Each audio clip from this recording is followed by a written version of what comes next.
maalin iyo 2 habeen aan Muqdisho joogay markii aan baxay kadib waxaa ahayn waxyaalihii igu cajabka badnaa ma aanan islayn hadda dowladda federaalka Soomaaliya iyo laamaheeda amniga way ku arkayaan ama waa lagu qaban doonaa ma aanan ka qabin ma cabsi ama qabin laakiin niman aan dirirnay oo fahmayo in dadku saameyn badan ku leeyihiin bay cabsida ugu badneed iyo khatartii ugu badneed oo aan qabay labadiibana rabbi waa iga badbaadiyay tabaaraka wa tacaala waxaana ii suurta gashay in xilli maalinimo ah soo raacadoon kadibna aan Kismaayo ku imaado dabcan dadkii igala shaqeeyay oo Soomaaliyeed oo ku aan horay erigii uga mid ahaa inaan u mahadceliyo cid walba ha ahaato ama dowladda Jubbaland ha ahaato ama dowladda federaalka Soomaaliya mas'uuliyiin ka mid ah ha ahaadaan ama shacab ha ahaadaan qof kasta oo ay ka mid yihiin hataa qolada doonta tacaheed darawlinta oo doonta lagu waday qof kasta oo shacab oo Soomaaliyeed oo barnaamijkaas igala qayb qaatay mustawa kasta ha lahaado oo u mahadcelinaya marka qorshaha aad ku soo baxsatay waxa sidoo kale gacan ka geystay saraakiil ka tirsan dowladda federaalka xilligan aad ila hadlayso marka halkeed ku sugan tahay waxaan ku suganahay degmada Balad Xaawo qayb kamid ah aniga iyo mas'uuliyiin kale oo madaxweyne ku-xigeenka Jubbaland uu kamid yahay waxaan ka hayaa ciidamadii Jubbaland ee gobolka Gado ku sugnaa oo intii aan muddadii afduubkii haystay isku bedelay sistamyo kale in ciidamadaas dib u habeyn ku sameeyay hadii rabbi idin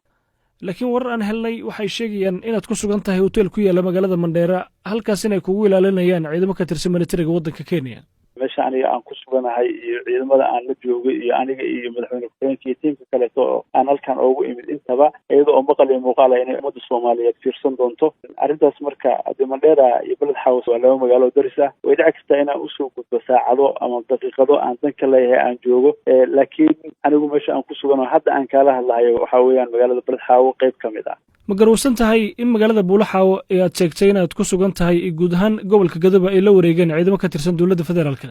صح هذا مجال بالحاول كسبنا وإحنا كسبنا لبعض أيضا واحد يسلج جوا مركز أيضا وهدف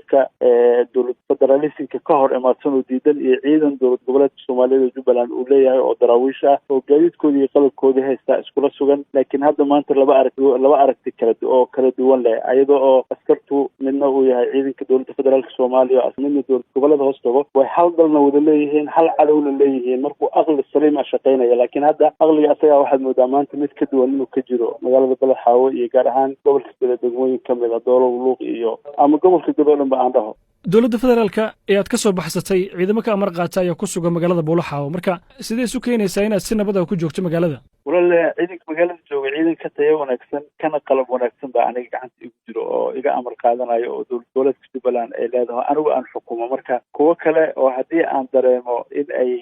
ciidan laan haysa aan la iman karo oo goobo kale ku sugan way jiraan oo Jubbaland ay leedahay oo aniga iga amar qaadanayo oo sugahayo hadda heegan ku wada jiro marka wax cabsi ah oo aniga aan qabo oo aan isleeyahay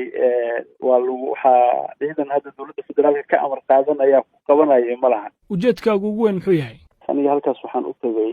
horta kala mas'uuliyiin aan meesha Mandheera si joogeen qayb kamid ah walow hadda aan isla wada gudbinay oo joogno Soomaaliya oo degmada Balad Xaawo oo joogno waxaan ujeedkaygu u yahay inaan dib u habeyn ku sameeyno ciidamadii dowladda Jubbaland oo la dhibaateeyay oo la kala furfuray muddada aan xirnaa iyo shacabkii la jaha wareeriyay oo nidaamkii ay ka tirsanaayeen lagu diray intaba degmooyinka kaliya ah oo isku furan oo baabuur qof mas'uulaya mid shacab ah oo si nabad ah ugu raaci kara waxa ay degmooyinkan hadda maanta aan ku sugan oo Balad Xaawo Doolo iyo Luuq maantana qafkii ugu xumaaba ku jiro ama darada ugu xumaaba ku jiro taas waxaan dhihi karaa waa arrin khatarteeda leh cadawga shalay lala dirirayo dalka haystay oo argagixisada ah in laga soo jeesto ciidamadii Soomaaliyeed ama dowlad goboleed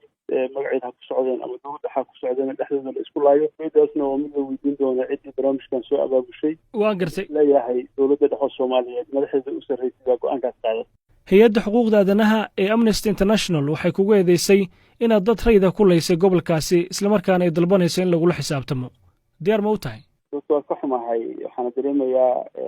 dhalinyarada barnaamijkaas hay'adda inay magaceeda yahay hay'ad international ah inay ilaaliyaan magaceeda aad ay u wanaagsanaan lahayd iyo hay'adda shaqadeeda ay ku ekaadaan laakiin niman dhalinyaro ah oo Muqdisho jooga oo laba ah oo dabcan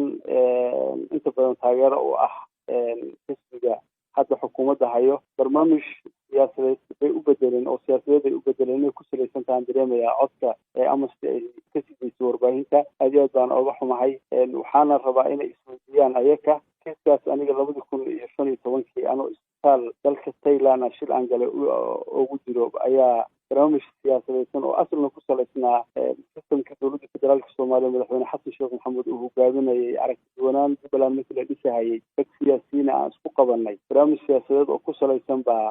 waxaa laiga qoray warqad siyaasadeysan anu shacabka soomaaliyeedna ma xasuuqin mana laynin shacabka soomaaliyeedna waa shacabka aan ku taaganahay dhiiggaanaga nafteedana aan u horeyna inaan badbaadino mas-uuliyiintana aan u nahay dabcan ciidamo markii shacab ay ku dhex diriraan argaxisan kula dirireen khaladaad way dhici karaan laga yaabo in ay ciidamadaas geystaan laakiin anu shaksiyan cabdirashiid ahaan waxaan dhib u geystay oo shacab soomaaliyeed aan ma jirin laakiin cabdirashiid dadkii la sheegay inaad gobolka gado ku laysay eheladooda iyo cadaalad dalbanaya oo doonaya inay kugu markhaati kacaan marka ma taasa siyaasada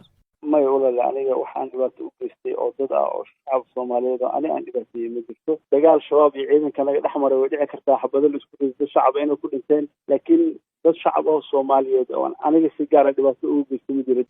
dowladda federaalka waa tan kugu raajoogta ciidamo ka amar qaatana waxay ku sugan yihiin isla magaaladan aad sheegtay inaad ku sugan tahay marka halkee doonaysaa inaad ku noolaato dowladda soomaaliya waa sax inay xabsi ugu hayaan oo jubbaland shacabkeeda iyo nidaamkii ay dadku samaysteen ay burburiyaan inay iraadiyaan oo ay dagaalamaan waa wax imaan karo laakiin waxaan hubaa dagaal inaysan qofna u wanaagsanayn qofkii aniga iraadinaya waxaan joogaa dalka soomaaliya waxaan joogaa buulo xaawo meel oogama socdo gobolka degmooyinka sakalaan tegi doonaa biidn illahi tacaala ismaayo xaruntii dowladda goboleedka soomaaliyeed ismaalgaarkeed baan tegi doonaa talada dalkan dhinac kala haanayaa qofkii aniga qabanayo ama shaksiyada si gaara ii raadsanayana waa soo dhawow waan leeyahay kaale welcome